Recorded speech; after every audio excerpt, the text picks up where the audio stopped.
ప్రియులారా, మన ప్రభు అయిన యేసుక్రీస్తు నామములో మీకు శుభోదయం. ప్రతిదినం ప్రభుతో అనుదిన ఆత్మీయ ఆహారం. ఫిబ్రవరి 13 శుక్రవారం. నేటి లేఖన పట్టణం యోబు గ్రంథం 41వ అధ్యాయం 9 నుంచి 34 వచనాలు.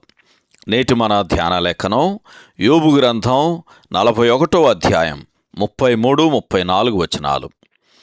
మకరము భయము లేనిదిగా సృజింపబడినది, భూమి మీద దాని వంటిదేదియూ లేదు. అది గొప్పవాటినన్నిటినీ తిరస్కరించును, గర్వించిన జంతువులన్నిటికీ అది రాజు. వ్యాఖ్యానాంశం మకరము మరియు అపవాది. వ్యాఖ్యానాంశం మకరము మరియు అపవాది. వ్యాఖ్యానం: దేవుడు మకరమును భయంకరమైన దాని రూపమును గురించి వివరిస్తూ 1వ అధ్యాయంలో యోబు మీద ఫిర్యాదు చేసిన అపవాదిని గురించి, 2వ అధ్యాయములో అతని విరోధిని గురించి అతనికి తెలియజేయుచున్నాడు.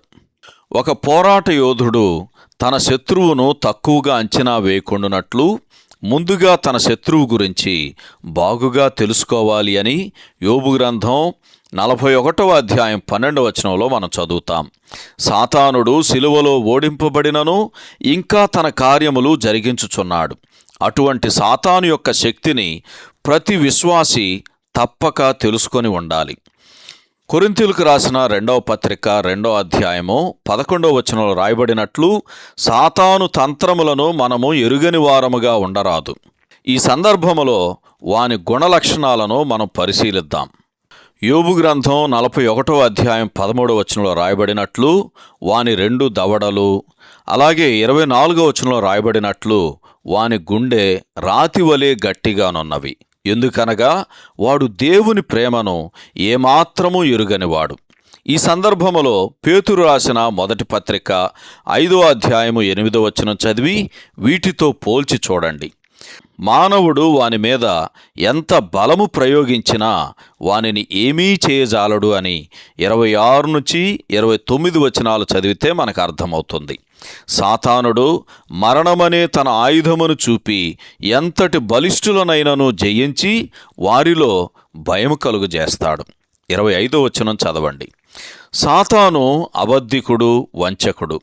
వాడు కలిగించు భ్రమలను మనం బాగుగా తెలుసుకొనిన వారమై ఉండాలి అని 18వ వచనంలో చదువుతాం.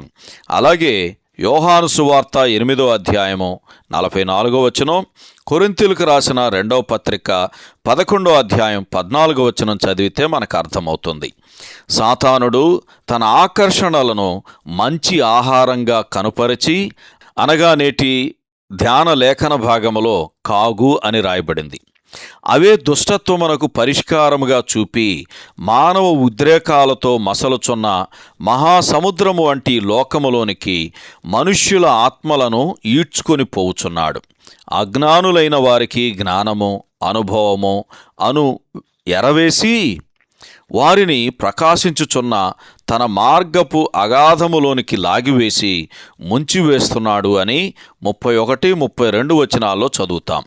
చివరిగా వానికి ఇయ్యబడిన భయంకరమైన బిరుదును ఒక్కసారి గుర్తు చేసుకుందాం. గర్వించిన జంతువులన్నిటికీ అది రాజు అని రాయబడింది.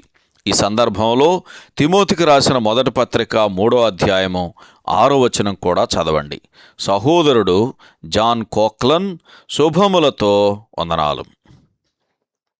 ఈ సందేశాలకు సంబంధించి కానీ బైబిల్కు సంబంధించి కానీ మీకేమైనా ప్రశ్నలు ఉంటే ఈ క్రింది నంబరుకు వాట్సాప్ ద్వారా పంపించండి. మీ ఆత్మీయ క్షేమాభివృద్ధి కోసం అనుభవజ్ఞుల ద్వారా జవాబులు అందించబడతాయి.